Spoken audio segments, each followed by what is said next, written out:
Okay, are you saying you can take the bone broth and the fat during the fasting window? Will it not increase your glucose levels? Okay, fat will not increase your glucose levels, period. The bone broth is really, it's a crutch to help you. Is it possible that it will a little bit? Maybe.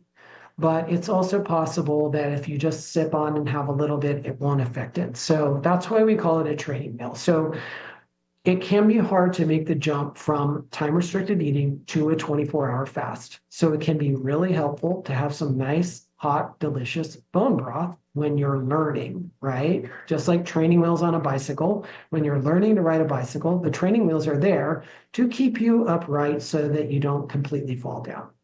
Once you learn how to do it, you get comfortable both physically, metabolically, and emotionally with the process. You won't need the bone broth anymore. So that's why we call it a training wheel. You do want to get rid of it. And you really won't want to, you won't be eating at all, right? You'll just be having mostly, water during your fast.